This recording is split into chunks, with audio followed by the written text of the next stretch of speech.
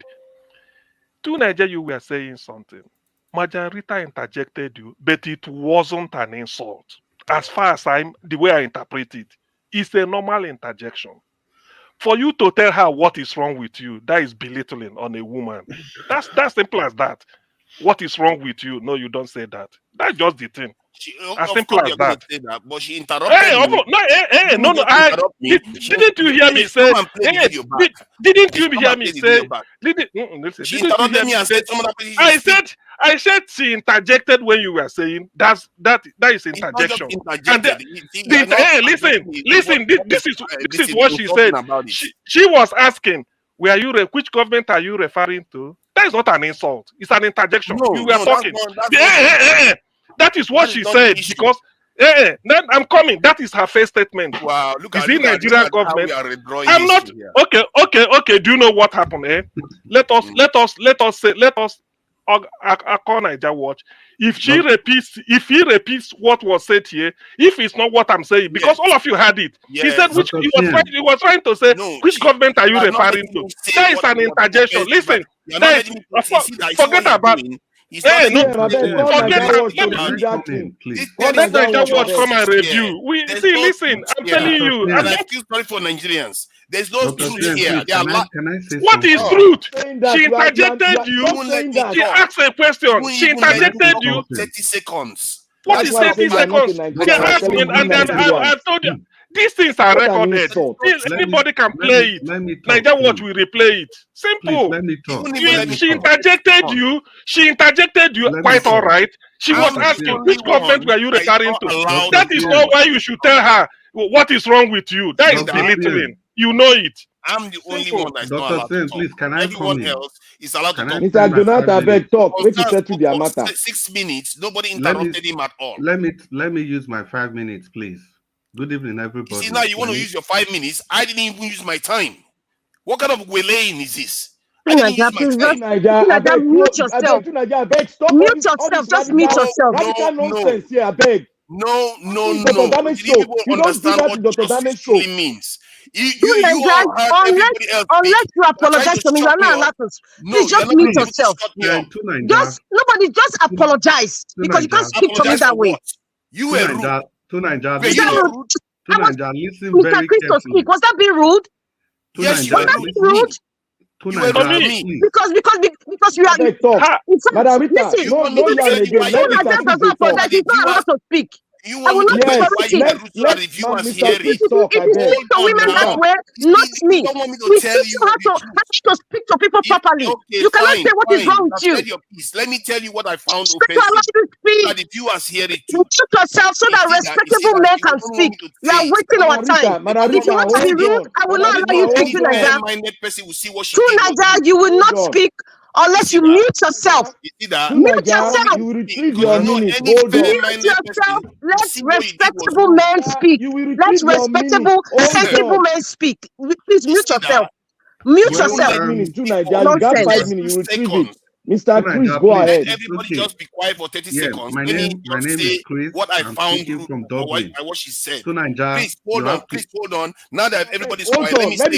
Let me say Let the matter die now. That one has taken over. Can you hold on? Let me just say my piece. 30 seconds. What I found rude with what she did was, earlier on she said we spoke too much, that I should be quiet. I kept quiet. Concerns came on, spoke for 6 minutes. One person didn't interrupt him. Then I spoke for a minute or going to 2 minutes. She stopped me and said, no, let Chris speak. It wasn't even your turn, too, Nigeria. It wasn't even your turn. It was my turn. Was Mr. Chris. It was not your turn. That is what I consider rude. And you're telling me you're before not I came into the panel. It wasn't even your Mr. turn. Mr. Tunaja, let me tell you one thing. Mr. Tunaja, can I speak? Tunaja, can I speak? And I kept quiet for 30 seconds. You told me to be quiet before I was quiet for you. Then concerns please let me speak. 1 minute to jump into my mouth. Let me teach you English language. Be quiet does not mean that you should shut up. Let me speak. I don't have any problem with that. Let me speak. I did not say be quiet. Let me speak. I didn't say be quiet. Excuse me. This is getting out of hand. Tunaja, you asked for 30 seconds. We gave it to you. You clarified your issue. So let another person speak now. For 30 seconds. You said 30 seconds and you clarified. Will your time be? Is your time indefinite? Is your time indefinite? You've been speaking since. You've been speaking. You didn't let me talk. You've been speaking. Even me, you accuse me. Have I accused you back? Don't you know me? I know what you said about me. Even me, you accuse me. Have I accused you back? Hello. You don't know what you said about me now. It's very, very wrong. You shut me down. All right, everybody. Anybody I mute and you mute yourself, you'll be removed. Thank you very much, everybody. I'm here listening. Tunaja, you were wrong because what Mother Rita was saying, you were talking. She came in. She said everybody should stop so that Mr. Chris can speak, since all of us have been talking since, and I believe she was right. Then you now said, what is wrong with you? You can't say that to a married woman. You cannot say that. Because after all, she was not saying she wanted to speak. She was only asking that everybody should just allow somebody that have not said anything on the platform to speak. And you said, you know, what is wrong with you? And she demands for apology. Just say, oh, sorry. Then you said she was rude. For me, I don't know how that was rude. You know, if you think that was rude, please, let's replay this again. Please do all in your power to make sure their area is not doing very well. Their children don't have better prospects. Your job is to make sure your people have a better future, get stronger. Please, who are you talking about? Around this world. Most of our leadership. That's what I'm talking about. Most of our, be specific. Are you talking about the northern leadership? He's not talking for the Nigerian people. He's talking for the leaders. I'm talking about all of them. Do you for the leaders. You are talking for them. They are all hopeless. See, if you think it's only northern leadership that is wrecking the country, you are mistaken. If you think it's only the northern leadership that is wrecking Nigeria. You see, that's your head, that's your mind now, isn't it? I have facts. I think it's time for Mr. Chris to speak. Mr. Chris Dublin, he hasn't spoken. Everybody has spoken here. Can we just give him a chance to speak? What is wrong with you? Excuse me, what did you just say? Okay, Tunaja, you hear yourself there? Yes, you heard me loud and clear. Hold on. Just to be fair, hold on. Concerns spoke for 6 minutes. They even had to tell him, you see now, they will not let me talk. It's okay. Bully me. Tunaja, are you listening to me? I'm listening. I'm saying, don't bring anything in. I put a video out there. Speak about this video. She said, allow Mr. Chris to speak first because he has been there. He have not said anything. Juna said, what is wrong with you? Are you justifying that? Okay, now let me contextualize what the context with this stuff happened. She was speaking earlier on. I came on. She was speaking earlier on. Then I wanted to speak. She said, "Let me speak. You all have been speaking forever." I kept quiet. I said, "Fine." I was waiting for my turn. I said, "I've been here. I was here earlier, but Concern still went ahead of me." Concern spoke for 6 minutes. No, not but one at least that is not. Is it Margarita that caught concerns? Hold on now. Let me finish. No, hold on. She was here then. I'm asking you. I don't want to hear story. Was it Margarita that caught concerns? That called concern? No, she allowed him to speak. Okay, so she was here. Why are you blaming her then? Why are you telling her what is wrong with you? No. My point is that she allowed concerns to speak fully. Then I started speaking. Within a minute, I was stopped. No, you did not talk a minute to Nigeria. You talked for more than 3 4 minutes. Okay, play how long I spoke. Please play how long I spoke so that the world can see it, please. To Nigeria, you talk for about 4 minutes.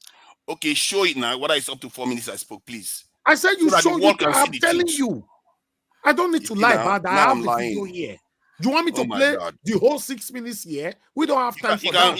You can play it in double speed. If that is true, I will apologize here. If I spoke for 4 minutes, I will apologize. Okay, you are saying what is wrong with you is justified, right? You see, now you just moved in any reason. No, are you telling me what is wrong with you? If she was rude to me, that in any reason. Don't you consider somebody stopping me, knowing full well that it's my turn to speak? No. When it comes to disrespecting anybody, I don't consider anything else. You said they've called me devil. They've called me all kinds of things on this channel, and you are using this as a bludgeon to bully me. Is that what you are trying to do here? No. Somebody said you saying nonsense today, and I stopped the person. So stop looking for emotional blackmail. Okay? Not emotional blackmail. I stopped somebody from saying. I tried to make my case. I don't know who took him out to. I tried to make my case that I just spoke for about 1 minute to 2 minutes before I was stopped. And that wasn't fair. If everybody was about time, let me speak. Let me tell you what I heard. Let me tell you. Look, there's one fundamental word Mr. Naja was said. You don't speak with a man that has a good character like you. You don't speak to a married woman. Tunaja, Apologize to Madam Rita. Apologize. You know what? I have a family too. Why Excuse is it that me, you must please send that. You cannot speak to anybody like that, no matter their status. You Madam cannot Rita, speak to anybody like that. Madam Rita, repeatedly on this channel. Yes, Mr. Elvis. Please, everybody, please hold on. Let me sort this out. To Niger, you used the word "what is wrong with you" when she was trying to call somebody else in. That word is disrespectful to any married woman. Please apologize and let's move on. If you don't want to apologize, then I take an action. That's all. You know what? What action you want to take, you can take it. Because you are being unfair. Okay, that means if somebody was unfair to me, you are not going to apologize, and you are saying it's right? okay. Because no, they insult me here all the time, and you accept it. You accept the insult that they insult me all the time. No, Mr. Elvis, it's okay. No, I don't need his apology. It's okay. Let's just move on because it's unfair to a lot of No, people. you go apologize. I don't need it anymore. I don't need it anymore. I am forgiving you. I am forgiving him, and I don't need it anymore. Can we just move on? With all due respect to you, I'm sir. With all due respect. I'm not talking about anybody here. All right, sir. I'm not talking about anybody here. It's the rules of the platform. Nobody can disrespect anybody on this platform and move on. It's not done, and it can never be. Calling me a devil. Tunaja, you have 10 seconds to apologize. 10 seconds. Tunaja, apologize to Madam Rita. Apologize. No, please, let me deal with this. You are using this as an excuse to throw me out. You are fine. If you want to throw me out, they call me a devil on this channel. I don't know what is more disrespectful than that. Right? You are okay. It was not on this channel. Now, Mr. Ferrara, what's all this now? They are trying to bully me. It's okay. Use the opportunity. Remember, God is judging all of you. But just use the opportunity to use it against me. For the last time, apologize for breaking the rules of the platform. Did I insult her? Did I call her any names? Okay, that means you are not going to apologize, right? I didn't call her any names. You said what is wrong with you. Is that an insult? Yes. What is wrong with you? To a married woman. Yes. So calling me a devil is not disrespectful when my family is watching. Tunaja, do you want to apologize, yes or no? I'm not interested in apologizing when I don't. Get out. Get out. All right. I appreciate every one of you right there. Thank you very much for your time. I have Mr. Kim that was calling us just now. Mr. Kim, I would like you to quickly talk to us. Thank you very much. Before I pass a message that I would like to pass on. Thank you very much, my lovely brother. Happy New Year to you. Thank you. Happy New Year. Good evening to you, brother. Are you still live? Yes, we are live for you. People, they hear your voice. So. Yeah, thank you very much. Yeah. I was actually calling because I've been getting so boiling up here, man. What's wrong with Tunaja? I don't understand. You see, I was calling you ever since. Like, where are you? Why is it like that? I don't understand. Why was he being so rude to Madam Rita? Because at the end of the day, he can't say something like that. She wasn't offensive. She was just trying to create some form of orderliness in the house to say, okay, there's somebody on the platform who have not participated. Could we let him have a word? And then you say, what is wrong with you? Who does that? Okay. Instead to look, you give him too much chance to be talking back and front. You should I made that they take advantage of me for this platform now because they know I have so much patience. No, it stayed too long. I was behind. I was getting hungry. You could say, how many times did I give you a missed call before you called me back? So I just kept calling you to say what's going on here. What kind of nonsense is that? He can't do that. Like, what did she do? She never said nothing wrong. She's just trying to create some form of orderliness in the house. And then all of a sudden, what is wrong with you? What kind of word is that? Like, it's stupidness, man. Thank you very much, my brother. Thank you, Mr. King. God bless you, my brother. You see, let me pass this message here, my people. I'm a very patient man. To be a leader, you must have the spirit of patience. That's what I'm doing. I'm moderating today, running a YouTube channel and all that. I don't know where I'm going to be tomorrow. And many of you will judge me by my yesterday. When anything happened tomorrow and I want to be in anywhere, many of you will bring my past. Say, oh, I know this guy. His name is Mr. Elvis. He used to run social channel or all that. Then you will judge me. So whatever that you want to be tomorrow, you have to start learning it today. As many of you know that I'm not a biased person. I say things how it is, regardless of who you are. I don't care. I supported Peter Obi even when I know that my dad is a chieftain of PDP. You know what that means? So whenever I bring that issue all the time, it means that you know your reach where I go handle.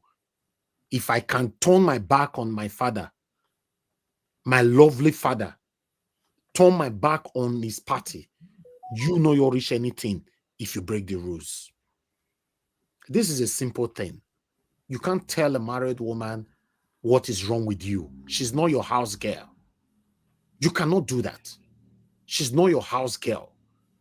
Even though she's your house girl, you can't practice that kind of satanism on this platform. Go do it as well.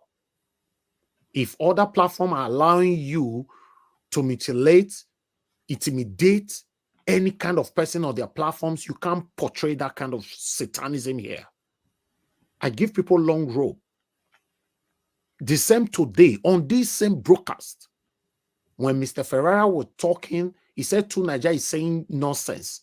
I came in, I told Mr. Ferreira to apologize, and he took it back and apologized immediately.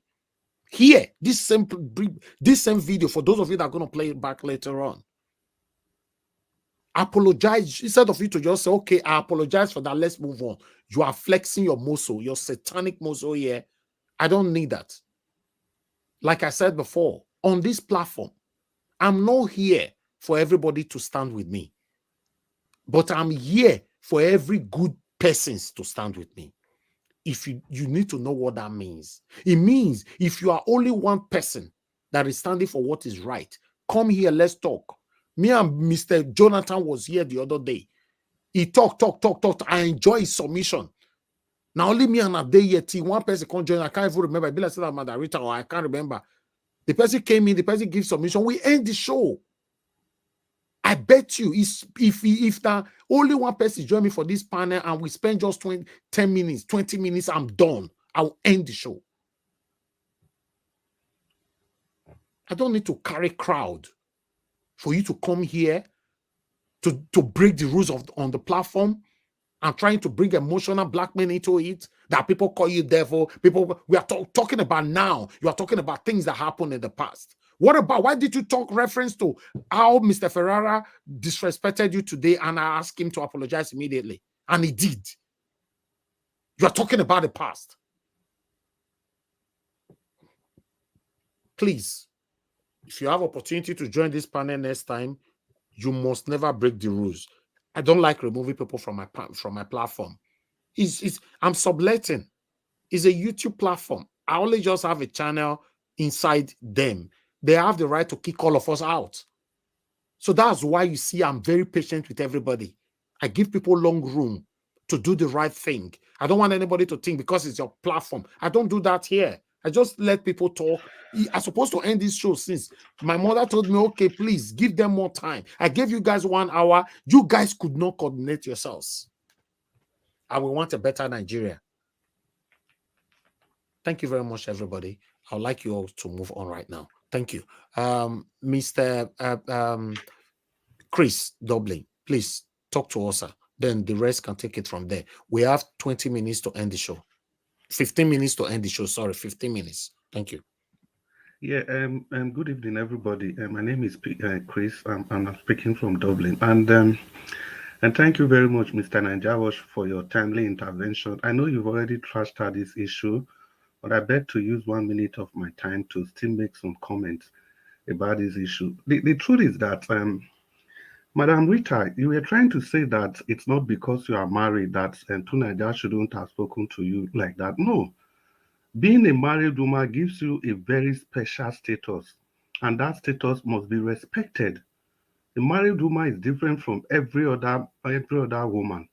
And having said that, you see, you were very polite because I listened to your statement. You said, I think it is time. So even using the word I think, it's the highest level of being polite. We are not just commanding to Nigeria. So rightly, you demanded for apology, rightly. And that's the right thing to do. And that's why everybody rose up to speak for you. The simple truth is that the real anger was the submission you made that got to Nigeria angry. it was because of your submission, and we should never shy away from that, because all your submission was top-notch and was anti-government. They were anti the people that he usually supports. It's very unfortunate that he's not here, because it's about time that we will speak to him so that he learns how to be polite and follow that trajectory. That is just it. So, Madam Rita, I want to say sorry for the words that Nigeria used against you. It shouldn't be used against any person, no matter what it is. And most especially for the fact that he was not ready to even take the words back, which really hurts, which is really disgusting to the ears. Having said, I think I'll just move on to my main points that I want to discuss about. And fortunately and unfortunately for Nigeria and its supporters, I'm just going to continue from where my Madam Rita stopped, and that's actually what I wanted to talk about. You see, we have to be very, very, very observant. You know, it's easy for we to say we are one Nigeria, but we must never be tribal blind. We must never be tribal blind. We must have to know, even if we are one Nigeria. I am an Edoma first before I am a Nigerian. The same with every other person. You have where you come from before you are in Nigeria. Because now I don't understand this bitter Edu, because I spoke about this last week. I don't understand the hype about this bitter Edu. Like I've said, I'm not supporting her. But we have to look beyond the smoke screen. They are only using this as a means of distraction. And every time they want to demonstrate they are working, they always pick people from either the south, south, or southeast for that matter. That's the region where they easily pick people to use to make their example to show that they are working. Now, the person that was there before, Madam Farouk, Ajia Farouk, and I can't remember, Sadia, she was there during COVID. During COVID, when children were at home, she spent 5 billion naira and nobody held her accountable for anything during COVID. And there's this 20,000 naira compulsory fund that she usually she transfers to the poorest of the poor. Do you know there's no record of such transfer? They said they give these people their funds by hand, by cash. There are no bank alert, there are nothing. And this woman is working, she has been working a free woman. Then again, what about the Accountant General of the Federation that made away with 180 billion naira of your money, of my money, of our money? And nothing has been done to this person. He's even an emir somewhere. Then the Minister of Aviation that just left, the man, he printed Nigerian Air logo for 400,000 US dollars. That man is working a free man. The list is completely endless. If we want to zero down on Beta Edu, it is not about exonerating her. It is not about my thief is better than your thief. It is about, if you say all old women are witches, then let's start with your mother. You can't say all old women are witches, then you want me to bring my mother first. Let's start with your mother. This is not about my thief is better than your thief. This lady cannot on her own mismanage all those funds we are talking about. What about the people she transferred the funds to? For example, the chambers of Wole or Olanikbekun, what have they done to those people? Why is she being used as the poster child like they have always done? Tell me what happened in Jonathan's government that didn't happen in Buhari's government. And yet all the castivists or whatever they call themselves, none of them protested. But against Jonathan's government, fuel was just raised to 100 naira from 64. 36 naira was added to it, and the whole country, hair broke loose in the whole country. But now we saw what Buhari did in his time. We are looking at what Tinubu is doing, and these same people that teamed up against Jonathan, they are all quiet. If we want to come down to the issue of Nnamdi Kanu, there's a certain Kabiru Sokoto that orchestrated the Kaduna Suleja bomb blasting. Do you know the first thing Buhari did when he came to power? One of the first thing I mean to say was to kind of release that Sabiru. Sokoto, he's walking a free man. The person that was indicted for bombing the Catholic Church in Suleja. Round up in 1 minute, sir. You've talked for 5 minutes already. Okay, thank you. And Nnamdi Kanu, because he wanted his people to be free, is now languishing in jail in the same country. It is not going to continue. I think that's just all Madam Rita was trying to say. And I'd like to use the last 30 seconds to again apologize to Madam Rita for the very unkind words that Nigeria used against you. I'm sorry, and it shouldn't be. It shouldn't be. You should be respected, not just only because you are a woman, but because you are a married woman for that matter. Thank you very much, Mr. Nigeria. Thank you, sir. Thank you very much. Thank you. All right.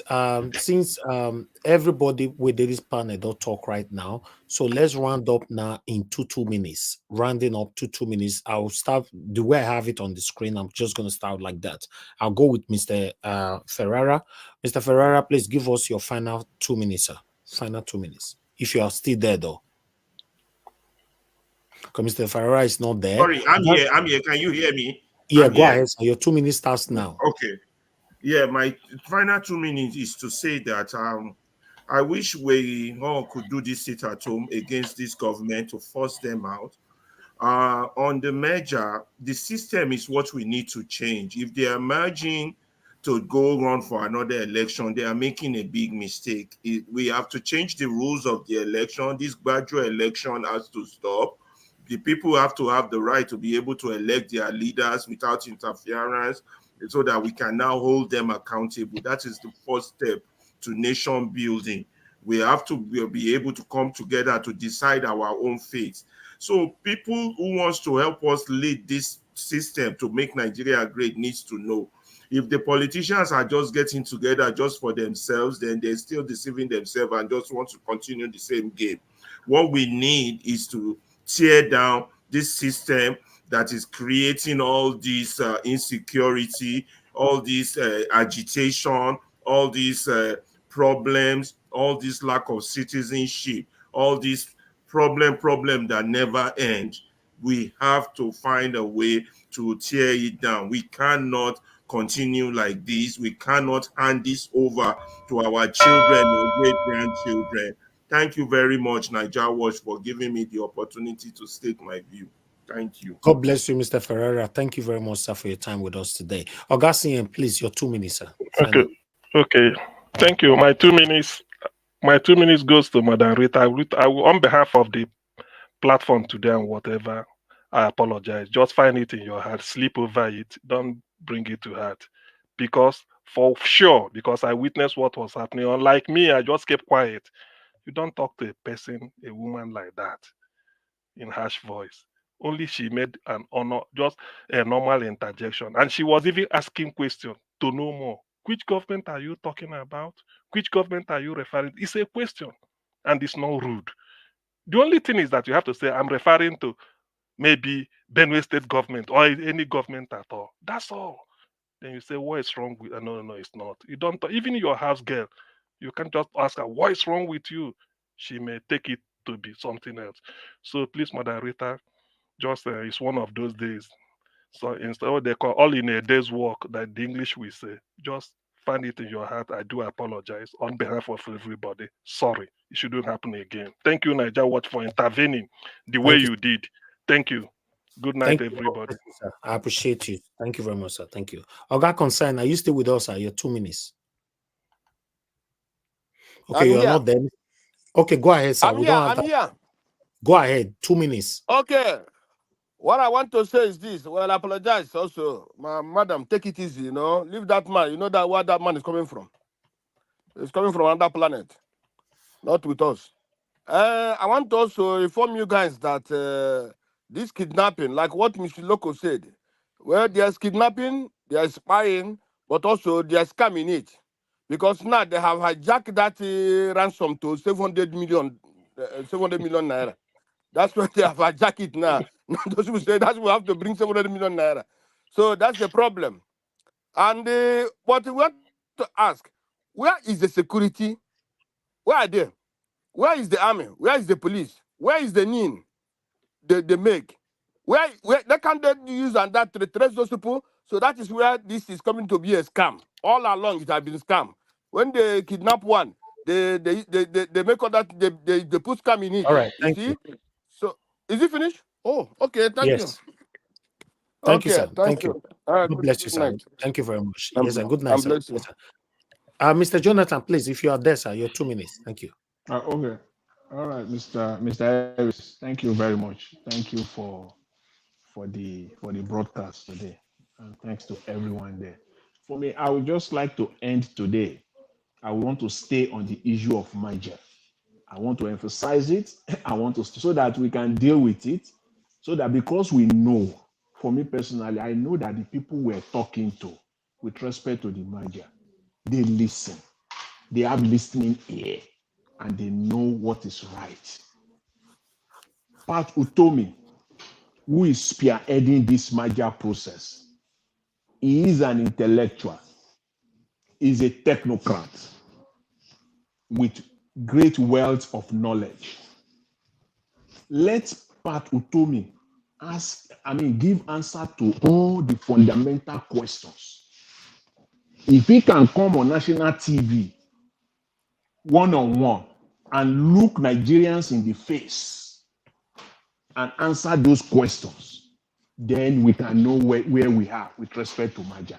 But if he cannot do that and answer those questions, please bury it. I will leave it at that. Thank you very much, Mr. Elvis. Thanks to everyone. Thank you, Mr. Jonathan Kisley. God bless you, sir. Thank you very much. Okay, Madam Rita, please, your 2 minutes. Thank you very much. Oh, okay. Thank you, Mr. Elvis. Thank you so much, Mr. Elvis. And I want to thank every man here. I respect you all, and I love you all as my elder brothers. And Mr. Two Ninja, if you feel like disrespected you in any way, I'm apologizing to you. I am sorry. However, I think you should also learn how to respect people and humble yourself. Now, regarding what's going on in Nigeria, I am in support of capital punishment. I think that's one major way in which Nigeria would change, because Nigerians love life a lot. So when you take that thing in which they love so much, they wouldn't do nonsense. This is 2024. Please, no grief for any nonsense, Nigerians. And Mr. Nigeria Watch, I want to say special thank you to you. I stand on the values of Nigeria Watch. The values of Nigeria Watch is what I stand for. And we should keep speaking the truth. Don't allow anybody to gag you or disrespect you, whether you're a man or a woman, married, single, or in between. Do not allow, I repeat, do not allow anybody to gag you or disrespect you. Thank you very much, Mr. Elvis. I'll be definitely be here tomorrow. Like I'm always here. Thank you. And I'm not vexed, I'm not a vex. I'm not a vex. Thank you. Bye-bye. God bless. Thank you so much.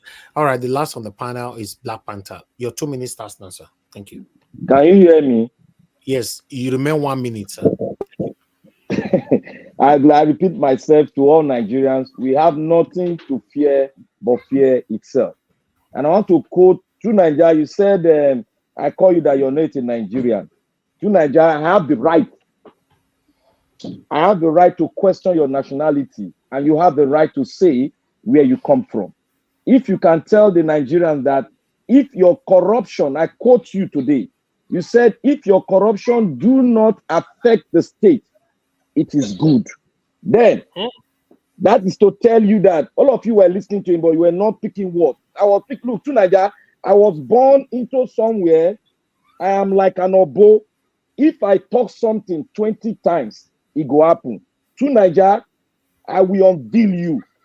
Whether you like it or not, I will unveil you. And I stand on my premises. You are not in Nigeria. If you have any means, come out boldly and say that I'm in Nigeria. This is my school. Nigeria Watch, I thank you very much for taking a bold step. Irrespective of all of us are here, if we misbehave, we do go against the rules and regulation of your platform, we can also be booted out. You have something have happened like that somewhere.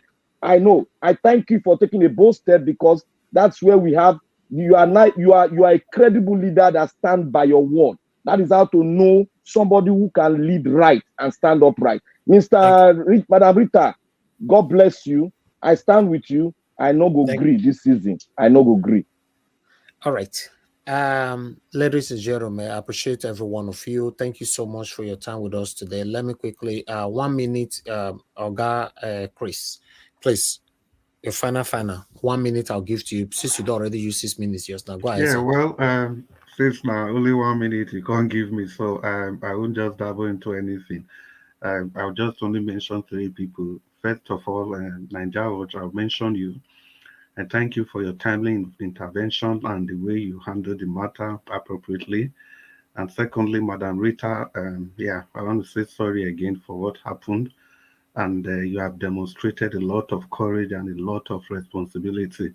You've even gone as far as apologizing to Nigeria even when you did nothing. That shows a woman of character. Well done. And lastly, Nigerians, this is for you. Nnamdi Kanu is not the enemy. He's picking up. He has tried everything. He spoke against Boko Haram killings. He did that before. So people should not just think he's fighting only for Biafra. The videos are there. He has done everything diplomatically, and there's no way out. I believe if every region has somebody like Nnamdi Kanu who can mobilize against this wicked system, we will not be where we are today. And Mr. Jonathan, thank you very much for your submission. The measure should be for them to stop the electoral fraud going on, not to win election, because we won election before. Thank you very much. All right. Thank you very much. I don't need the digestion, my people. Thank you. God bless you all. I appreciate all your time with us today. We've come to the end of this broadcast now. I want to appreciate every one of you that came. Mute yourself. Mute yourself. I just said it just now. Thank you very much. Please, I appreciate you all that came into the panel today. May God bless you all. Those of you that called in, thank you very much. Those of you that joined us on the comment section, Mother of all Mommy Diaspora, thank you very much, Mommy. Thank you very much, Madam Iris Finance, for staying with us till this late. Thank you very much, Oga Pansad, I can see right there. Ray Abua, thank you very much. And many others right there. Gawan Lele, Anthony Ola, I see you all right there. Thank you very much. And to Nigeria, thank you as well. I wish the time Madarita apologized, you apologize back on the comment section, but you are still there arguing with yourself. It's very, very, very, very sad. Madam Luke, thank you very much. I appreciate you. Madam Rita, thank you. Oga CM, Oga Ferrara, thank you very much. Mr. Jonathan Kingsley, Mr. Chris Dublin, Mr. Black Panther, Mr. Consign. God bless every one of you, my people. We've come to the end of this broadcast. Please help us to press on the like button and share. For those of you that are going to be playing back this video later on, please endeavor to subscribe to our channel, hit the notification bell to be notified whenever we are here. Help us to share our video, hit the like button, and do what is need to be done to have a better country. I'm here for a better Nigeria, nothing else. That is me. I don't know about you. I'm not standing against what you believe on, but me personally, Elvis, Nigeria Watch is standing for a better Nigeria. So on this platform, we must respect the rules of the platform, regardless of who you are. If tomorrow to Nigeria come here, somebody is short term, I'll tell the in fact, I did today. I stopped somebody today from not using the word against him. So thank you very much, my people. Now, we'll draw the curtain. I'll see you guys again later on. Bye for now, my people.